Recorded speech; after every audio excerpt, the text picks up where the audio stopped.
Hi friends, welcome to Nila Cooking. இன்னைக்கு ஒரு special rice recipe தான் நம்ம பார்க்க போகிறோம். பிரிஞ்சி ரைஸ். இது வெஜிடபிள் பிரியாணி பண்ணுற மாதிரி தான். பட் இதில் வந்து லாஸ்ட்டாக நம்ம பிரெட் ஸ்லைஸை ஃப்ரை பண்ணி சேர்த்துருப்போம்.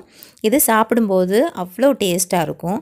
நம்ம ப்ரெட்டை சாப்பிட்டுக்கிட்டு கடிச்சிக்கிட்டே சாப்பிடும்போது அதில் உள்ள அந்த ஸ்வீட்னஸும் அந்த பிரியாணியோட சேரும்போது ரொம்ப ஜூஸியாக நல்லா இருக்கும். இதோட ப்ரிப்பரேஷன் ரொம்ப ஈஸி தான்.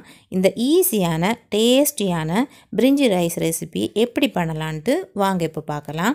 அதுக்கு முன்னாடி இந்த சேனலை இதுவரைக்கும் சப்ஸ்கிரைப் பண்ணாதவங்க சப்ஸ்கிரைப் பண்ணிடுங்க. மறக்காமல் பக்கத்தில் இருக்க பெல் சிம்பிளையும் கிளிக் பண்ணிக்கோங்க. அப்போ தான் நான் அடுத்தடுத்து போடுற வீடியோட நோட்டிஃபிகேஷன் உங்களுக்கு உடனுக்குடன் வந்து சேரும். இப்போ இந்த ரைஸை எப்படி ப்ரிப்பேர் பண்ணுறதுன்னு பார்க்கலாம் வாங்க. பிரிஞ்சி ரைஸ் பண்ணுறதுக்காக நான் இங்கே கைமா அரிசி தான் எடுத்து வச்சுருக்கேன். 2 கப் அளவுக்கு எடுத்திருக்கேன். பாஸ்மதி அரிசியிலே நீங்கள் பண்ணலாம். ஆனால் இது வந்து நல்ல ஒரு வாசனை கொடுக்கும், நல்ல டேஸ்டியாகவும் இருக்கும், சீக்கிரமாக குக் ஆயிடவும் செய்யும். இதை நல்லா கழுவி 20 நிமிஷம் நம்ம ஊற வைக்கணும். இப்போ நான் நல்லா கழுவி சுத்தப்படுத்தி 20 நிமிஷத்துக்கு ஊற வச்சுருக்கேன்.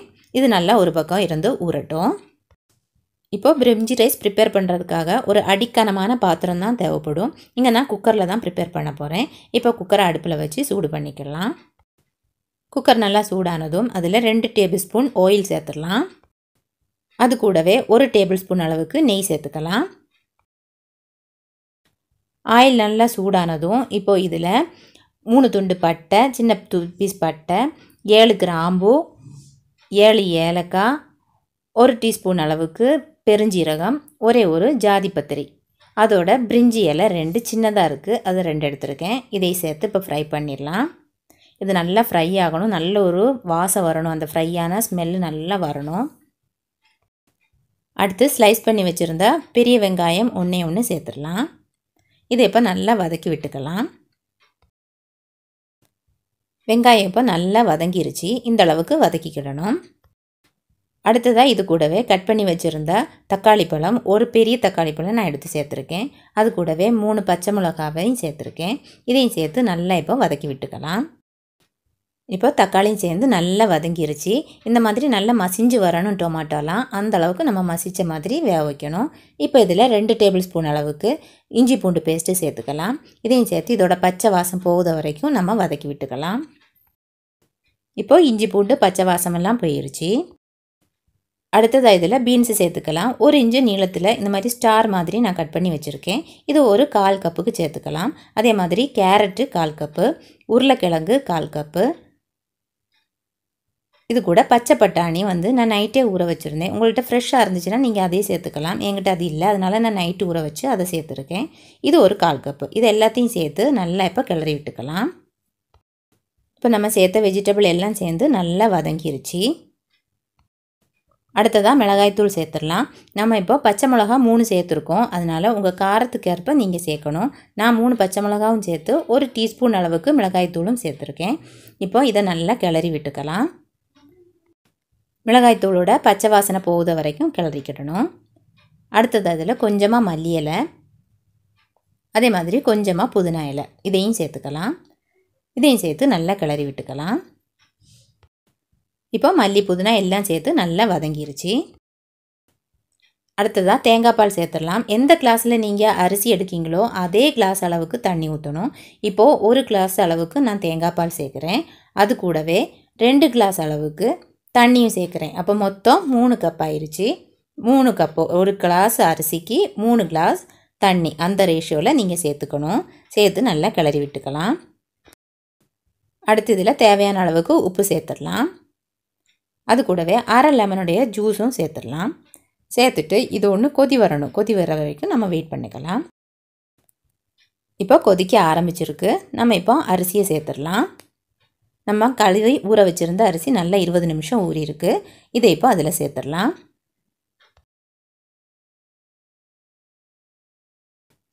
இப்போ ஃபுல் அரிசியும் சேர்த்தாச்சு.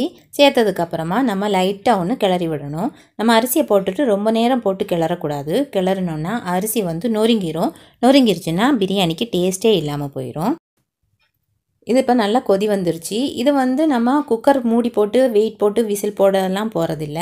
இப்போ நம்ம அடுப்பில் டைரெக்டாக ஒரு தோசைக்கல் எடுத்து வச்சுக்கலாம். தம்போடத ஒரு தோசைக்கல். அதுக்கு மேலே நம்ம இந்த குக்கரை வைப்போம். இந்த குக்கரை வச்சுட்டு அதுக்கு மேலே குக்கர் மூடி போடணும்னு தேவையில்லை. ஒரு பிளேட்டை வச்சு அதுக்கு மேலே மூடிடணும். அதாவது அதோட ஏர்லாம் வெளியே போகக்கூடாது. அந்த மாதிரி ஒரு நல்ல பிளேட்டு வச்சு மூடிடலாம். நல்ல ஒரு பிளேட்டை வச்சு மூடிட்டு அதுக்கு மேலே வெயிட்டுக்காக வேண்டி கொஞ்சம் தண்ணி இல்லை வேறு எதுவும் கல் அந்த மாதிரி ஏதாவது ஒன்று வெயிட்டுக்கு தூக்கி வச்சிடலாம். வச்சுட்டு 20 நிமிஷம் இதை அப்படியே விட்டுறணும். ஒரு 5 நிமிஷம் ஃபஸ்ட்டு தீயை கூட்டி வச்சிடணும். நல்லா ஃபுல் தீயில் வச்சுட்டு 5 நிமிஷம் கழித்து நம்ம தீயை சிம்மில் வச்சு 15 நிமிஷம் அப்படியே விட்டுறணும். அவ்வளோதான் நம்ம ரைஸ் வந்து ரெடி ஆயிரும். இப்போ இது ஒரு பக்கம் ரெடி ஆகிக்கிட்டு இருக்கட்டும். நம்ம அடுத்து ப்ரெட்டை வந்து ஸ்லைஸ் பண்ணி நம்ம அதை ஃப்ரை பண்ணிடலாம். இங்கே நான் 5 ஸ்லைஸ் ப்ரெட்டை வந்து கட் பண்ணி எடுத்து வச்சுருக்கேன். நீங்கள் இதை விட அதிகமாக வேணாலும் கட் பண்ணிக்கலாம். இந்த சைஸில் கட் பண்ணிக்கோங்க. ரொம்ப குட்டியாயிடக்கூடாது, அது நொறுங்கி போயிடும். இந்த அளவு கரெக்டான அளவாக இருக்கும். இதை இப்போ நம்ம ஃப்ரை பண்ணதுக்கு தேவையான அளவுக்கு ஆயில் சேர்த்துடலாம். ஆயில் வந்து கடாயில் சேர்த்து நல்லா சூடு பண்ணிக்கலாம். இப்போ ஆயில் நல்லா சூடாயிருச்சு. இதில் ப்ரெட்டை நம்ம சேர்த்துடலாம்.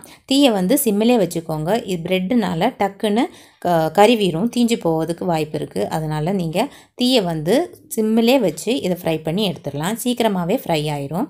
இதை நல்லா பெரட்டி விட்டு நல்லா ஃப்ரை பண்ணி எடுத்துக்கலாம்.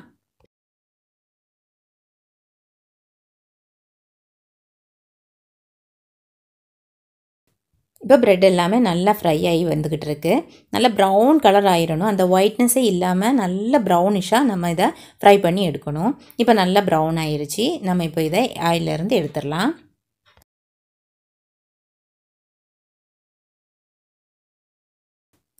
இதை பார்க்கவே நல்லா அழகாக இருக்குது பாருங்கள். இது நல்லா ஜூஸியாக இருக்கும் அந்த பிரியாணியில் சேர்க்கும்போது. இதே மாதிரி மற்ற ப்ரெட் ஸ்லைஸையும் நம்ம ஃப்ரை பண்ணி எடுத்துடலாம். நம்ம பிரியாணி ரெடி பண்ண வச்சு 20 நிமிஷம் ஆயிடுச்சு. நம்ம இப்போ வெயிட்டை எடுத்து மாற்றிட்டு திறந்து பார்க்கலாம்.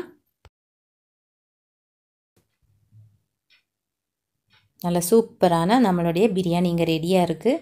நல்ல வாசம் சூப்பராக இருக்குது. இதில் இப்போ நம்ம ப்ரெட்டை சேர்த்து நம்ம ஃப்ரை பண்ணி வச்சுருந்தோம் இல்லையா, அந்த ப்ரெட்டை சேர்த்து நல்ல ஒரு கிளறி விட்டுட்டு திருப்பி ஒரு 5 நிமிஷத்துக்கு நம்ம மூடி வச்சிடணும். நம்ம பிரியாணி கரெக்டான பக்குவத்துக்கு வந்திருக்கு. ரொம்ப தண்ணியில் அதிகமாக வைக்கலை. நம்ம கரெக்டாக அளவு பார்த்து வச்சதுனால குழஞ்சி போகாமல் உதிரி உதிரியாக அழகாக வந்திருக்கு. அடுத்ததாக நம்ம இதில் ப்ரெட்டை வந்து நம்ம ஃப்ரை பண்ணி வச்சுருந்தோம் இல்லையா, அந்த ப்ரெட் ஸ்லைஸை இப்போ இதில் சேர்த்துடலாம். எல்லாத்தையுமே மொத்தமாகவே சேர்த்து ஒரு கிளறி பெரட்டி விட்டுறணும். இந்த ப்ரெட்டு வந்து நம்ம ஃப்ரை பண்ணின அந்த பீசஸ் எல்லாமே அந்த பிரியாணிக்குள்ளே கவர் ஆகுத மாதிரி நம்ம இந்த ரைஸ் அதுக்கு மேலே போட்டு விட்டுறணும். அப்போ தான் அந்த ப்ரெட்டு வந்து நல்லா ஜூஸி ஆகும். அந்த ஹீட்டு பட்டு நல்லா ஜூஸி ஆயிரும். இது இப்போ நல்லா கிளறி விட்டுட்டு கவர் பண்ணி விட்டுடலாம். நல்லா இந்த மாதிரி ப்ரெஸ் பண்ணி விட்டுக்கலாம். திருப்பி இது ஒரு மூடி போட்டு 5 நிமிஷத்துக்கு நம்ம மூடி வச்சிடலாம். 5 நிமிஷம் நம்ம அடுப்பில் எல்லாம் வைக்கணும்னு தேவையில்லை. அப்படியே வச்சுட்டா போதும். 5 நிமிஷம் அது அப்படியே இருக்கட்டும். இது ஒன்று செட் ஆனதுக்கப்புறமா நம்ம இதை ஓப்பன் பண்ணி பரிமாறிடலாம். நல்ல டேஸ்டியான பிரிஞ்சி ரைஸ் இங்கே ரெடி ஆகிருச்சு. அந்த ப்ரெட் ஸ்லைசஸ் நம்ம கிடைக்கும்போது அவ்வளோ ஜூஸியாக டேஸ்டியாக இருக்கும். நல்ல ஒரு டேஸ்ட்னஸ் கொடுக்கும் இந்த பிரியாணிக்கு. இதை மறக்காமல் உங்கள் வீட்டில் நீங்கள் ட்ரை பண்ணி பாருங்கள். ட்ரை பண்ணி பார்த்துட்டு இதோட ஃபீட்பேக் எனக்கு கமெண்டில் சொல்லுங்கள். இந்த மாதிரி புது புது ரெசிபி வேணும்னா இந்த சேனலை மறக்காமல் சப்ஸ்கிரைப் பண்ணுங்கள். இந்த ரெசிபி பிடிச்சிருந்தா ஒரு லைக் பண்ணுங்கள். இதை ஃப்ரெண்ட்ஸு ரிலேட்டிவ்ஸுக்கெல்லாம் ஷேர் பண்ணி விடுங்க. தேங்க்யூ ஃபார் வாட்சிங்.